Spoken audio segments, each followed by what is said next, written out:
चलिए जानते हैं उत्तर प्रदेश के आज सुबह के सभी मुख्य समाचार ताजा ब्रेकिंग न्यूज 25 फटाफट बड़ी खबरों को। उससे पहले वीडियो को लाइक नहीं किया है तो लाइक कर दी और एक एक करके सभी खबरों को आखिर तक जरूर देखें। अखिलेश की रैली में बैरिकेडिंग, कुर्सियां, कूलर तोड़ी। संत कबीर नगर में कार तक पहुँचे समर्थक, धक्का मुक्की हुई।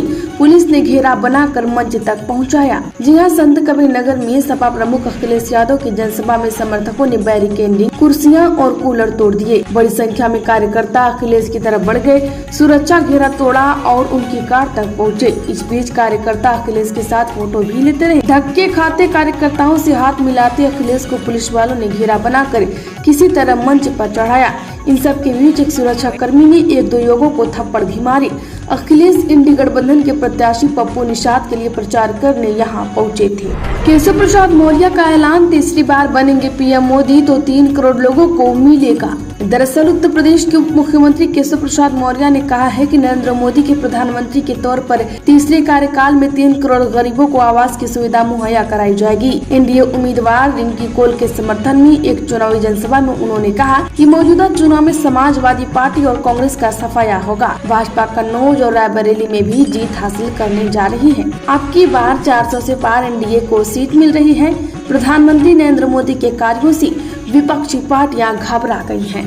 वाराणसी में 21 मई को मातृशक्ति सम्मेलन, 25,000 महिलाओं से सीधा संवाद करेंगे पीएम मोदी। जी हां, प्रधानमंत्री नरेंद्र मोदी अपने संसदीय क्षेत्र वाराणसी में 21 मई को मातृशक्ति सम्मेलन में 25,000 से अधिक महिलाओं से सीधा संवाद करेंगे। भारतीय जनता पार्टी के एक पदाधिकारी ने यह जानकारी दी।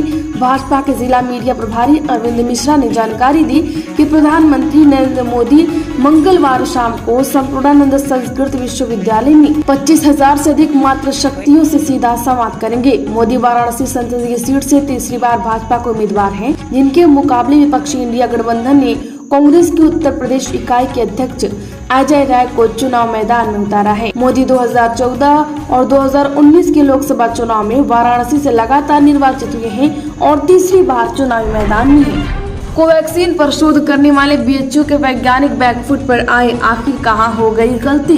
जी हां, कोवैक्सीन पर शोध के विवाद में बीएचयू के वैज्ञानिकों ने भारतीय आयुर्विज्ञान अनुसंधान परिषद को जवाब भेजा है। इसमें डॉक्टरों ने खेद जताया है। वहीं आईसीएमआर के महानिदेशक ने स्प्रिंग नेचर जर्नल को पत्र लिखकर आईसीएमआर का नाम हटाने को कहा है। बीएचयू के फार्माकोलॉजिकल और रिजियाट्रिक विभाग में संयुक्त रूप से कोवैक्सीन पर शोध हुआ था।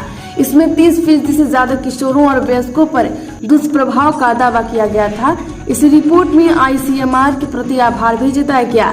इस पर आईसीएमआर के महानिदेशक डॉक्टर राजीव बहल ने जीरियाट्रिक विभागाध्यक्ष प्रोफेसर शुभशंकर चक्रवर्ती और फार्माकोलॉजी विभाग की डॉक्टर उपिंदर कौर को नोटिस जारी किया है। चुप रहो नहीं तो अच्छा नहीं होगा। वोटिंग के दौरान ब्रजभूषण शरण के विधायक बेटी और सपा विश्व अध्यक्ष के बीच तीखी झगड़ा। जी हां, गोंडा जिले के करनेलगंज में शांतिपूर्ण तरीके से चल रहे मतदान के बीच उस समय खलल का माहौल हो गया जब करनेलगंज के अहिरौरा मतदान केंद्र पर सांसद ब्रजभूषण शरण सिंह के विधायक बेटी व सपा विधानसभा अध्यक्ष आपस में भिड़ गए।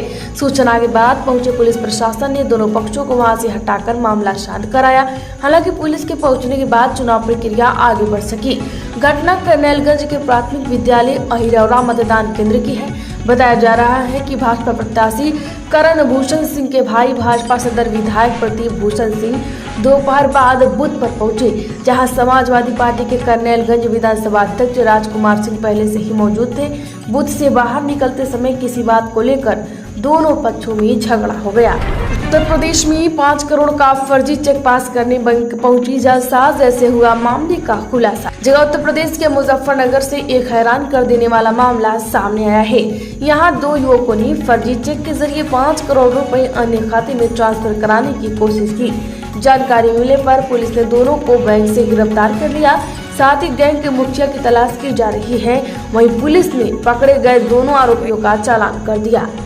उत्तर प्रदेश में रेल यात्रियों के लिए जरूरी खबर, 33 दिन बाद रेल ट्रैक से हटे किसान रद्द ट्रेन चलाने की घोषणा। जी हां, अंबाला साहनेवाल रेलवे सेक्शन के शंभू स्टेशन पर पिछले 33 दिनों से जारी किसानों का धरना आज समाप्त हो गया। किसानों ने दोपहर बाद धरने की समाप्ति की घोषणा की थी। इसके बाद रेलवे ने ट्रैक का निरीक्षण करने के आदेश दिए वहीं आधी रात को ट्रैक का निरीक्षण पूरे होने के बाद डायवर्ट ट्रेनों को उनके निर्धारित मार्ग से संचालित किया गया। साथ ही रद्द ट्रेनों को भी संचालन करने की घोषणा की गई। आंदोलन के चलते सहारनपुर से भी आधा दर्जन रद्द ट्रेनों का संचालन पुनः शुरू किया गया। इस दौरान पहली ट्रेन अकाल तख्त अपने पूर्व निर्धारित रूट से चली। उत्तर प्रदेश के चंडीगढ़ में बोले योगी आदित्यनाथ, आपकी आधी प्रॉपर्टी मुसलमानों को देगी कांग्रेस। पंजाब में माफिया खुलेआम घूम रहे। दरअसल आपको बता दें कि उत्तर प्रदेश के सीएम योगी आदित्यनाथ ने चंडीगढ़ से बीजेपी कैंडिडेट संजय टंडन के लिए प्रचार करने पहुंचे। यहां उन्होंने मोलोया स्थित सरकारी स्कूल के नजदीक खाली मैदान में आयोजित रैली को संबोधित किया। इस दौरान समर्थकों ने बुलडोजर बाबा की जय के नारे लगाए। रैली में योगी ने कांग्रेस पर जमकर निशाना साधा। उन्होंने कहा कि कांग्रेस ने देश और समाज को बांटा है। अब इनकी नजर लोगों की प्रॉपर्टी पर पड़ गई है। ये प्रॉपर्टी में से आधा हिस्सा लेकर मुसलमानों को दे देंगे। योगी ने कहा कि जो राम का है वही हमारा, वरना किसी के काम का नहीं। कांग्रेस तो राम को नकार चुकी है। आज पंजाब में माफिया खुलेआम घूम रहे हैं, लेकिन यूपी में हमने उन्हें उल्टा टांगा है। सड़क, बिजली और पानी नहीं। बुंदेलखंड और फतेहपुर के कई गाँव में मतदान का बहिष्कार। जिला लोकसभा चुनाव के 5वें चरण में भी मतदान बहिष्कार का असर दिखा। बुंदेलखंड और फतेहपुर समेत 5 सीटों पर कई जगह वोटिंग का विरोध जारी है। ग्रामीणों ने आक्रोश जताते हुए लोकतंत्र के महापर्व में हिस्सा लेने से मना कर दिया। वहीं ग्रामीण धरने पर बैठे रहे तो कहीं नाम मात्र के वोट डाले गए। कुछ स्थानों पर आश्वासन के बाद जनता मान गई तो कई पोलिंग बूथों पर पूरे दिन सन्नाटा पसरा रहा। आपको बता दें कि बांदा के तिंदवारी विधानसभा के पैलानी स्थित गजपुरवा में सुबह 9:30 बजे तक एक भी वोट नहीं डाला गया। मामला सड़क, बिजली जैसी मूलभूत जरूरतों को पूरा नहीं होने का था। तहसीलदार और सीओ के समझाने पर मतदाता माने। नरेली के गांव नौगमा के मजरा सुखारी के मतदाताओं ने आजादी के बाद से अब तक सड़क न बनने को लेकर बहिष्कार किया।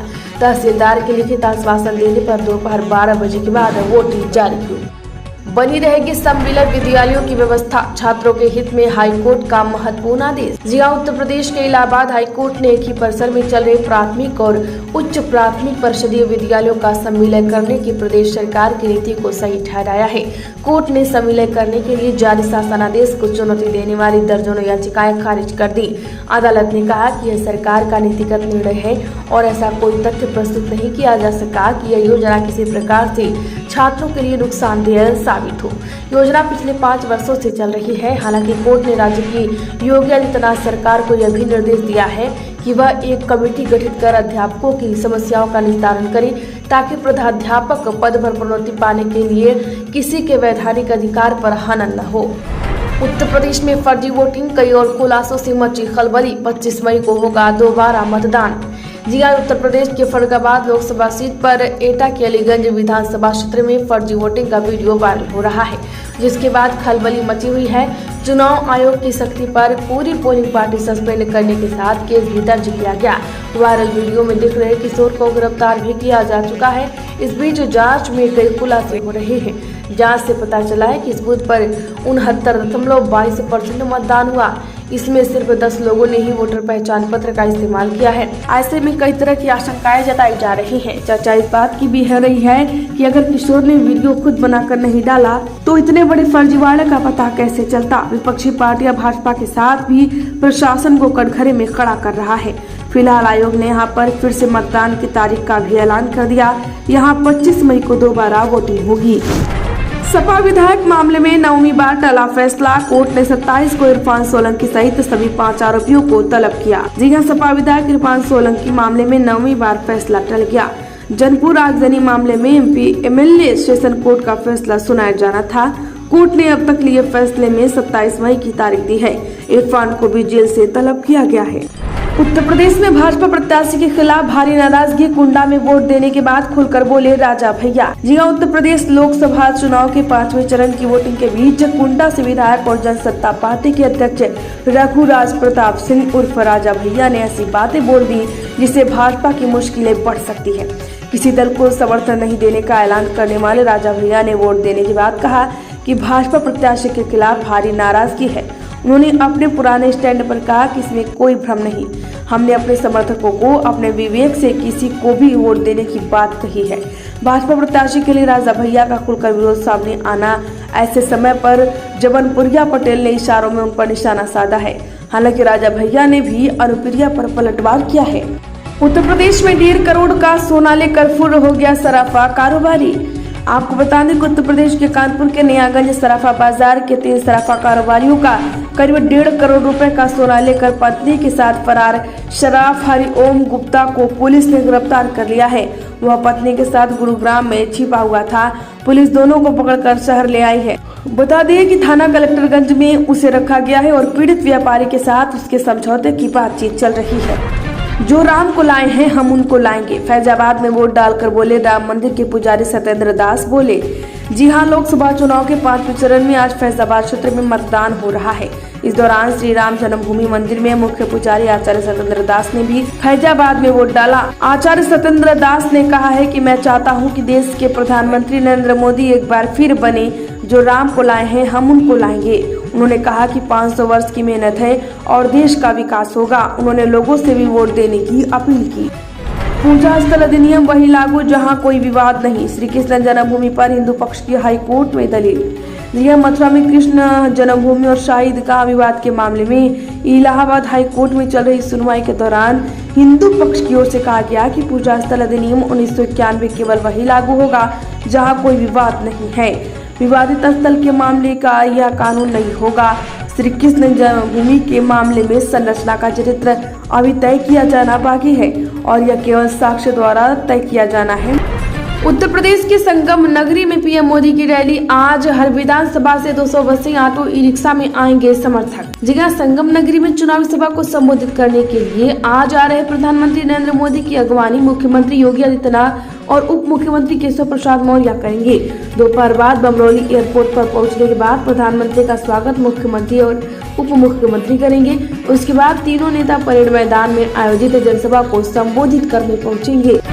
उत्तर प्रदेश में अग्निवीरों के लिए खुशखबरी, सेना में रहने के साथ मिलेगी डिग्री। इस यूनिवर्सिटी ने शुरू किया विशेष पाठ्यक्रम। बता दें कि Indira Gandhi national open university यानी इग्नू ने अग्निवीरों के लिए विशेष स्नातक पाठ्यक्रम शुरू किया है।